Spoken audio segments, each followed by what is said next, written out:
जय श्री महाकाल दोस्तों, स्वागत है आपका ट्रेडर कैफे में। तो आज की ये वीडियो आपके लिए बहुत इंपॉर्टेंट होने वाला है, क्योंकि आज के इस वीडियो में हम मिड कैप का वीकली चार्ट एनालिसिस करने वाले हैं और देखने वाले हैं आने वाले वीक में हमें मार्केट का ट्रेंड क्या दिखाई दे सकता है और कौन सी रेंज हमारे लिए इंपॉर्टेंट हो सकती है। तो वीडियो इन तक जरूर देखिएगा, और अगर आपने अभी तक आपके भाई के चैनल को सब्सक्राइब नहीं करा होगा तो जाइए फटाफट सब्सक्राइब कर दीजिए, ताकि आपके भाई के बर्थडे तक उसके 500 सब्सक्राइबर कंप्लीट हो जाए। तो चलिए शुरू करते हैं mid cap Nifty analysis video.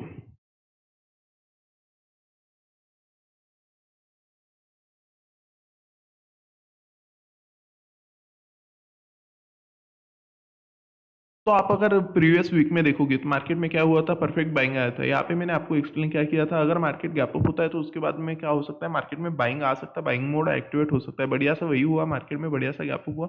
9500 पे मार्केट गैप अप हुआ। गैप अप होने के बाद आप देखोगे बढ़िया सा अपसाइड में बाइंग चलता हुआ हमें दिखाई दिया, और बढ़िया सा क्लोज मार्केट दे दिया था 9772। इस रेंज पे मार्केट ने क्लोज कर दिया था। अब इस वीक में क्या हुआ, मार्केट अप साइड में तो ओपन हुआ, गैप अप ओपन हुआ, बढ़िया सा कहाँ पे ओपन हुआ था, 9912 पे ओपन हुआ। यहाँ पे ओपन होने के बाद मार्केट क्या किया, डाउन साइड में आने का ट्राई किया। डाउन साइड में कहाँ तक आया, जो कि हमारा प्रीवियस वीक का हाई था, यहाँ तक मार्केट डाउन साइड में आया। यहाँ पे आने के बाद अगर यहाँ पे टच भी नहीं हो रहा और फिर से मार्केट क्या हो रहा है, डाउन साइड से रिजेक्ट हो रहा है, मतलब ये क्या है, एक स्ट्रॉन्ग बाइंग जोन है। यहाँ से क्या हुआ, मार्केट डाउन साइड में तो आने का ट्राई किया, बट यहाँ पे फिर से बायर्स अवेलेबल हो गए और उन्होंने अप साइड में पुश किया। अप साइड में पुश करने के बाद मार्केट कहाँ तक गया, अप साइड में मार्केट प्रॉपरली हमें जाता हुआ नजर आया, जो कि रेंज था 10,026 पे मार्केट जाने के बाद थोड़ा सा रिजेक्शन लिया और हमें क्लोज करता हुआ नजर आया 9,974। मतलब यहाँ पे क्या है, यहाँ पे कहीं ना कहीं सेलर्स लोग भी अवेलेबल है। क्यों है, क्योंकि वो मैं आपको डेली टाइम फ्रेम पर एक्सप्लेन कर दूंगा। यहाँ पे हो रहा क्या है, यहाँ पे प्रॉपरली हमें बाइंग चलती हुई नजर आ रही है, बट इस वीक में बाइंग हमें थोड़ी सी, मतलब सेलर्स लोग ट्राई कर रहे हैं पुश करने का डाउन में। तो कल मंडे के दिन हमें पॉसिबल एक गैप डाउन देखने को मिल सकता है। सेलर्स लोग और स्ट्रॉन्ग पुश करने का ट्राई कर सकते हैं। अगर सेलर्स लोग ये करने में कामयाब हो जाते हैं तो हमारे पास में सबसे इंपॉर्टेंट रेंज कौन सा बनने वाला है, तो हमारे पास में सबसे इंपॉर्टेंट रेंज बनने वाला है 9700। हमारे पास में सबसे इंपॉर्टेंट रेंज बनने वाला है। यही रेंज क्यों बनने वाला है, क्योंकि आप अगर फिबोनाची यूज करना जानते होगे तो यही रेंज आपको समझ में आएगा क्यों इंपॉर्टेंट होने वाला है। अगर मार्केट नेक्स्ट वीक में इस रेंज के नीचे क्लोज करता है तो हमें क्या दिख सकता है, मार्केट में पॉसिबल एक डाउन मूव आ सकता है। कहाँ तक आ सकता है, जो ये रेजिस्टेंस जोन मार्केट ने क्रिएट करके रखा है 9200 का, यहाँ तक मार्केट डाउन साइड में मूवमेंट ले सकता है। अब यहाँ तक ही क्यों ले सकता है, क्योंकि यहाँ पे क्या होगा, market as a retest react करेगा, यहाँ पे रिजेक्शन लेगा और फिर से अपसाइड की रैली स्टार्ट कर सकता है, पॉसिबल मूव है, ठीक है। अगर उसको अपसाइड में जाना रहा तो अगर मान लीजिए उसके बाद मार्केट इसको डाउन साइड में ब्रेक करता है तो क्या हो सकता है, कुछ नहीं, मार्केट इस सपोर्ट जोन तक आ सकता है, जो कि हमारे पास में होगा 8000 वाला सपोर्ट जोन, 8800 वाला सपोर्ट जोन होगा। यहाँ पे मार्केट आ सकता है और यहाँ पे आने के बाद अप साइड में जा सकता है। अप साइड में कहाँ तक जा सकता है, सेम लेवल 9200। यहाँ पे जाने के बाद मार्केट फिर से रिजेक्शन लेकर डाउन साइड में जा सकता है। क्यों, क्योंकि यहाँ पे एक head and shoulder pattern create हो जाएगा अगर मार्केट इस रेंज को ब्रेक करता है, बट ब्रेक तो नहीं करेगा क्योंकि यहाँ पे बाइंग अच्छी खासी चली है। एसएल सेलर लोग के एसएल उड़ चुके हैं, तो यहाँ पे क्या होगी, न्यू बाइंग एक्टिवेट मार्केट में होगी न्यू 9200 से। तो ऐसे एक पॉसिबल मूव अपसाइड में आ सकता है। तो सबसे इंपॉर्टेंट हमारे लिए लेवल कौन सा बन चुका है, 9700। इस लेवल पर हमें नेक्स्ट वीक में फोकस करना है, या इस रेंज पे मार्केट क्या करे। अगर इस रेंज को मार्केट ब्रेक करता हुआ नजर आ रहा है तो मार्केट में अच्छा खासा डाउनफॉल हमें इस सपोर्ट जोन तक आता हुआ नजर आ सकता है, 9200 तक के हमें एक टारगेट डाउन साइड में देखने को मिल सकता है। तो चलिए चलते हैं डेली टाइम फ्रेम पर, और वहाँ पे कुछ चीजें क्लियर है, मैं आपको एक्सप्लेन करता हूँ। आप अगर डेली टाइम फ्रेम पर देखोगे तो डेली टाइम फ्रेम पर हुआ क्या था, डेली टाइम फ्रेम पर प्रॉपरली हमें सेलर्स लोग एक्टिवेट होते हुए नजर आ रहे हैं 9800 में। राउंड फिगर डिजिट पकड़ता हुआ आप अपने हिसाब से एडजस्ट कर लीजिए। तो 9800 से हमें क्या देखने को मिल रहा है, सेलिंग, मतलब मार्केट में क्या है अवेलेबल, बायर से। बायर्स क्यों अवेलेबल है, क्योंकि मार्केट में सेलिंग चल रही है, मार्केट अप साइड में तो जा रहा है, गैप अप तो हो रहा है, बट सेलर्स डाउन साइड में पुश कर रहे हैं। डाउन साइड में पुश करने के बाद सेम 9800 पे आ रहे हैं, क्या मिल रहा है उनको, रिजेक्शन मिल रहा है और फिर से बायर्स लोग वहां से एक्टिवेट हो रहे हैं। बस यही रेंज हो रहा है। मार्केट क्या कर रहा है, एक टाइप से कंसोलिडेट ही कर रहा है इस रेंज में। अब इस वीक में हुआ क्या, मार्केट ने बढ़िया सा उसका एक रेंज ब्रेक किया था, मतलब एक रेंज ब्रेक करता हुआ हमें नजर आ रहा है। बट रेंज ब्रेक करने के बाद अगर यहाँ पे ग्रीन कैंडल होता है तो हमें मंडे के दिन क्या पॉसिबल था, एक गैप अप पॉसिबल था। बढ़िया सा हमें एक गैप अप देखने को मिल सकता था। बट यहाँ पे क्या हुआ, मार्केट में रेंज ब्रेक करने के बाद यहाँ पे क्या बन रहा है, फिर से सेलर्स लोग एक्टिवेट हो रहे हैं। मतलब ये क्या बन चुका है हमारे लिए, 9 तो 10,000 हमारे लिए क्या बन गया है, 10,000 हमारे लिए एक स्ट्रॉन्ग रेजिस्टेंस जोन बन गया है। अगर कल का दिन गैप डाउन मार्केट होता है तो गैप डाउन होने के बाद हमारे पास में सबसे इंपॉर्टेंट रेंज कौन सा रहने वाला है, तो सबसे इंपॉर्टेंट रेंज हमारे पास में रहने वाला है 9974 9974 क्यों रहने वाले? अगर गैप डाउन मार्केट यहाँ पे होता है तो मार्केट पॉसिबल है कि यहाँ से रिटेस्ट करेगा और फिर से डाउन साइड में निकलने का ट्राई कर सकता है। क्यों ट्राई कर सकता है?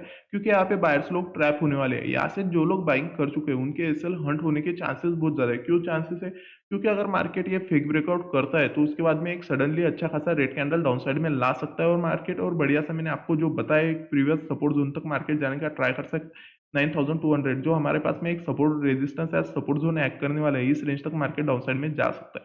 तो नेक्स्ट वीक हमारे लिए वो डिसाइडर रहने वाला है। तो नेक्स्ट वीक में आपको सबसे ज्यादा फोकस किस रेंज पे करना है? तो फोकस आपको फिबोनाची के लेवल पे करना है 9700। 9700 पे आपको सबसे ज्यादा फोकस करना है इस रेंज पे। यहाँ पे मार्केट क्या कर रहा है? अगर मार्केट डाउन साइड में आकर यहाँ से रिजेक्शन लेता है तो पॉसिबल है मार्केट यहाँ से अपसाइड में निकल सकता है। बट अगर इसको ब्रेक कर रहा है तो आपको डेफिनेटली लिख के दे रहा हूँ, आपको ये टारगेट मार्केट में देखने को मिलेगा जो होगा 9200। तो ये था डेली टाइम फ्रेम का। तो अब चलिए 50 मिनट टाइम फ्रेम पे मैं आपको एक्सप्लेन कर देता हूँ कि मंडे के दिन आपको ट्रेड कैसे प्लान करने हैं और कौन सी लेवल आपके लिए इंपॉर्टेंट होने वाली है। तो आप अगर मंडे के प्रीवियस फ्राइडे का दिन देखोगे तो फ्राइडे के दिन मार्केट कहाँ पे वर्क किया? बढ़िया सा गैप अप हुआ। अब गैप अप के बाद मैंने आपको लेवल बता दिए थे मार्केट में कौन सी लेवल हमारे लिए इंपॉर्टेंट बन चुकी होगी। तो मार्केट में क्या था? गैप अप हुआ। गैप अप के बाद क्या हम यहाँ पे सेलिंग करते? बिल्कुल नहीं। हमारे पास में यहाँ पे रेंज नहीं था तो हम सेलिंग कैसे करते? बिल्कुल मैं यहाँ पे इंटरेस्टेड नहीं था। ठीक है, मार्केट सेलिंग नहीं किया, मार्केट ने एक जोन बनाया और जोन का ब्रेकआउट एक स्ट्रॉन्ग कैंडल से लिया। इसके बाद मैं इंटरेस्टेड नहीं था। अब मार्केट में मेरे पास एक रेंज था जो कि था 99,980। ये रेंज क्या था? मेरे पास में एक रेजिस्टेंस एरिया था। क्यों था? क्योंकि प्रीवियस टाइम यहाँ से मेरे को सेलिंग एक्टिवेट होता हुआ नजर आया था। अब सेलिंग एक्टिवेट होता हुआ नजर आया था बढ़िया से। यहाँ पे मैं वेट क्या कर रहा था? मार्केट रिटेस्ट करे उसके बाद मैं पुट में घुस जाऊंगा। आपको बताता हूँ ये रहता है एक सेटअप और रेंज का फर्क रहता है। अगर आपके पास एक कंफर्म सेटअप आपका अवेलेबल है और आपको प्रॉपर लेवल निकालना आता है तो मार्केट आपको दिन भर में एक तो भी ट्रेड देता है। अगर नहीं मिलता है तो उसमें भी आपको खुशी रहना चाहिए। तो मार्केट क्या किया? गैप अप के बाद बढ़िया सा सेलिंग हमें आता हुआ नजर आया है। 10,019 से मार्केट में सेलिंग आता हुआ नजर आया और सेलिंग आने के बाद मार्केट क्या किया? प्रॉपरली अपना रेजिस्टेंस जोन ब्रेक किया और जो सपोर्ट जोन था अपने पास में जो अवेलेबल था 9,940, यहाँ से मार्केट क्या किया? रिजेक्शन लेकर अपसाइड में गया। अब अपसाइड में जाने के बाद मैं आपको क्या बोलता हूँ? अगर रेजिस्टेंस ब्रेक हो रहा है तो हमें क्या वेट करना है? रेजिस्टेंस का रिटेस्ट करने का। रेजिस्टेंस पे जैसे रिटेस्ट होता है हमें स्मॉल एसएल लगाना है और हमारा टारगेट क्या होता है? हमारा टारगेट होता है सपोर्ट। बस पॉसिबल सेम चीज होता है। मार्केट यहाँ से निकला, यहाँ पे टप्पा मारा और यहाँ पे हमारा रिटेस्ट हुआ और यहाँ से मार्केट ने हमें 1:2 का टारगेट दे दिया।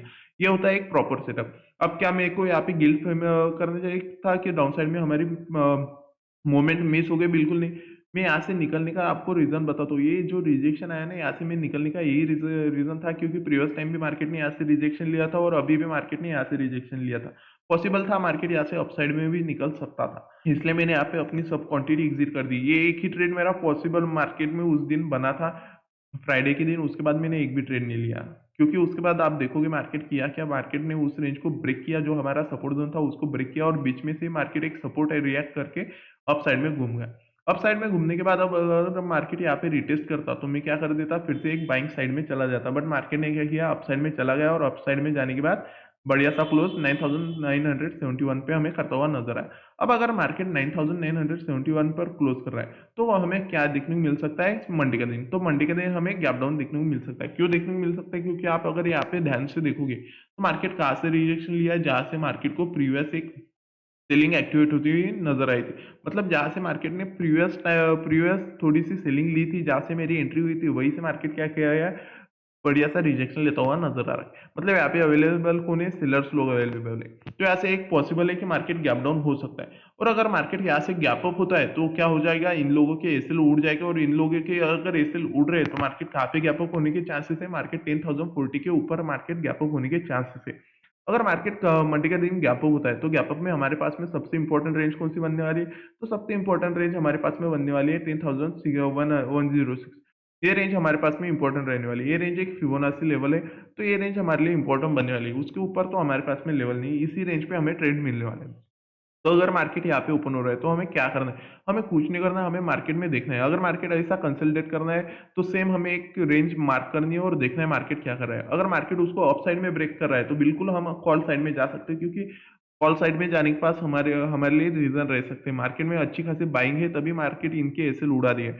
उड़ाने के बाद मार्केट प्रॉपर्ली कंसोलिडेट करेगा और फिर से उसको ब्रेक करेगा, मतलब क्या है, बायर्स लोग फिर से इंटरेस्टेड है और बायर्स लोग फिर से हाई मारने का ट्राई करेंगे। तो यहाँ से फिर से हमें एक शार्प बाइंग 10,106 तक आती हुई नजर आ सकती है। बट अगर मार्केट इस रेंज को डाउन साइड में ब्रेक कर रहा है तो क्या हमें पुट लेना है? बिल्कुल भी हमें पुट में जाना नहीं है। क्यों नहीं जाना है? क्योंकि मार्केट बीच में से ही बाइंग लेता हुआ हमें नजर आ सकता है। तो सेलिंग में तभी जाएगी जब मार्केट इस रेंज को प्रॉपरली ब्रेकआउट देगा और जब हमारा सेटअप यहाँ पे बनेगा उसके बाद ही हम डाउन साइड में जाएंगे। अगर ऐसा होता है तो उसके बाद में हमें डाउन साइड में भी अच्छी खासी रैली देखने को मिल सकती है। क्यों देखने को मिल सकती है? क्योंकि सेम सीन होगा, यहाँ से एक प्रॉफिट बुकिंग डाउन साइड में आ सकती है। अगर प्रॉफिट बुकिंग आ रही है और जो लोग यहाँ से, मतलब जो लोग यहाँ से बाइंग करने का स्टार्ट करेंगे, उनके भी एसएल मार्केट डाउन साइड में उड़ा सकता है, एक पॉसिबल हो सकता है। तो गैप अप में हमसे हमारे पास सबसे इंपॉर्टेंट रेंज बनने वाला है 10,090। अगर गैप डाउन मार्केट होता है तो गैप डाउन में हमारे पास कौन से रेंज इंपॉर्टेंट रहने वाले हैं? तो गैप डाउन एक पॉसिबल है। तो गैप डाउन अगर मार्केट होता है तो सबसे इंपॉर्टेंट रेंज हमारे पास में ये बाइंग रेंज बनने वाला है, जैसे मार्केट ने एक शार्प अप मूव लिया था 9,900, ये रेंज हमारे पास में इंपॉर्टेंट रहने वाला है। अगर मार्केट मान लीजिए उसके बाद हमें यहाँ पे गैप डाउन होता हुआ नजर आता है, तो गैप डाउन के बाद हमें क्या करना है? कुछ नहीं करना है, फर्स्ट कैंडल देखना है। अगर फर्स्ट कैंडल ग्रीन बन रहा है तो आपको लिख के देता हूँ, मार्केट यहाँ से कहीं से रिजेक्शन लेता हुआ नजर आता है तो आप सीधा सीधा डाउन साइड में प्लान कर सकते हो, 9,900 तक का एक पुट शॉर्ट कर सकते हो। मतलब यहाँ से आपको एक अच्छी खासी रैली डाउन साइड में देखने को मिल सकती है। उसके बाद आपका ये फर्स्ट ट्रेड कंप्लीट हो जाएगा। और ऐसा भी पॉसिबल है, अगर मार्केट यहाँ से डाउन साइड में निकल रहा है तो इन लोगों के भी ऐसे उड़ने के चांस है। क्यों चांस है? क्योंकि यहाँ से हमें क्लियर कट दिख रहा है मार्केट में सेलर्स एक्टिवेट होने का ट्राई कर रहे हैं। अगर सेलर्स एक फुल स्ट्रांग फुल हेल्थ से एक्टिवेट होते तो ये रेंज उड़ने में टाइम नहीं लगेगा और हमें अच्छी खासी रैली डाउन साइड में देखने को मिल सकती है। फिर भी हमारा टारगेट, फर्स्ट टारगेट यहाँ से निकलने के बाद क्या रहने वाला है? 9,900। ये रेंज क्यों रहने वाला है? क्योंकि प्रीवियस टाइम यहाँ पे बाइंग हुई थी। अगर मार्केट यहाँ पे आता है और यहाँ पे अपन एग्जिट नहीं होते तो यहाँ से एक डब्ल्यू बन के मार्केट फिर से अपसाइड में निकल सकता है। तो यहाँ पे हमें हमारी पूरी क्वांटिटी एग्जिट करनी है अगर मार्केट यहाँ पे गैप डाउन होता है। अगर मान लीजिए गैप डाउन के बाद मार्केट सीधा सीधा डाउन साइड में जा रहा है तो हम कब प्लान करेंगे पुट? तो हम तभी प्लान करेंगे पुट जब मार्केट 9,880 को ब्रेक करेगा। यहाँ पे बीच में हम स्मॉल स्काल्प कर सकते हैं, बट हम पूरा पुट प्लान कब कर सकते हैं? 9,880 जब ब्रेक होगा डाउन साइड में, उसके बाद हमें अच्छी खासी डाउन साइड में मूव आती हुई नजर आ सकती है और बढ़िया सा टारगेट हमें डाउन साइड में 100 पॉइंट का दिखाई दे सकता है। तो हमें प्रॉपरली वेट करना है, क्योंकि अगर आप यहाँ से सेलिंग कर दोगे तो मार्केट यहाँ से भी बाउंस ले सकता है और यहाँ से भी बाउंस ले सकता है। तो बिल्कुल भी आपको यहाँ से सेलिंग में जाना ही नहीं। सेलिंग में आपको तभी जाना है जब मार्केट 9,880 को ब्रेक करेगा। उसके बाद अगर राउंड में आज जा रहा है तो आपको सबसे ज्यादा फोकस तो 9,900 पर ही करना है, क्योंकि प्रीवियस टाइम यहाँ से बाइंग चला तो हो सकता है यहाँ से फिर से बायर्स लोग एक्टिवेट होकर उसको फिर से अपसाइड में पुश कर सकते हैं। अगर ऐसा होता है तो यहाँ पे क्या बन जाएगा? एक डब्ल्यू पैटर्न बन जाएगा। अगर ऐसा होता है, डब्ल्यू यहाँ पे बन जाता है और यहाँ पे कुछ प्राइस एक्शन आपको बनता हुआ नजर आता है, तो आपको टारगेट मार्केट में क्या दिखाई दे सकता है? मंडे के दिन प्रॉपरली आपको 10,000 का मार्केट में टारगेट दिखाई दे सकता है। मतलब यहाँ पे क्या होगा? मार्केट यहाँ पे टप्पा लेगा, फर्स्ट एसएल यहाँ से उड़ाएगा, जिन्होंने यहाँ से सेलिंग कर बैठे होंगे उनके एसएल ये उड़ाएगा। अगर ये उड़ता है तो उसके बाद मार्केट क्या करेगा? यहाँ पे जाएगा, इनके एसएल उड़ाएगा और फिर से डाउन साइड में आएगा। डाउन साइड में कहाँ पे आ सकता है? 9,080 पे आ सकता है और यहाँ से निकलाइन का रिटेस्ट लेकर मार्केट फिर से अप साइड में निकल सकता है। तो मंडे के दिन में आपके पास सबसे इंपॉर्टेंट रेंज मैं आपको बता देता हूँ, आप अपने सिस्टम में ड्रॉ कर लीजिए। ये बाइंग जोन जो कि है 9,897। उसके बाद आपके पास डाउन साइड में रहेगा 9,870, अप साइड में आपके पास रेंज रहेगा 9,950, उसके बाद में रहेगा 9,986 और टॉप साइड में ये रेजिस्टेंस का काम करेगा 10,019 और फिबोनाची लेवल 10,106। ये रेंज पे आपको क्या करता हुआ नजर आएगा? मार्केट घूमता हुआ नजर आएगा। बस मैंने आपको जैसे प्लानिंग बताई, अगर आप वैसे फॉलो करोगे तो आपको डेफिनेटली प्रॉफिट होगा। यहाँ पे बस आपको इस डब्ल्यू पे ज्यादा से ज्यादा फोकस करना है। ये एक स्ट्रॉन्ग हमारे पास में एरिया रहने वाला है। यहाँ से अगर मार्केट रिजेक्शन लेता है, कुछ प्राइस एक्शन अच्छा बनता है, तो उसके बाद में हमें अच्छा खासा टारगेट अपसाइड में दिखाई दे सकता है। अगर इसको ब्रेक करता है उसके बाद भी हमें अच्छा खासा टारगेट डाउन साइड में दिखाई दे सकता है। तो ये दो पैटर्न पे आपको ज्यादा से ज्यादा फोकस करना है। तो अगर आपको आपके भाई की वीडियोस पसंद आ रही होगी तो लाइक करिए, शेयर करिए और सब्सक्राइब करिए, आपके भाई को सपोर्ट करिए। जय श्री महाकाल।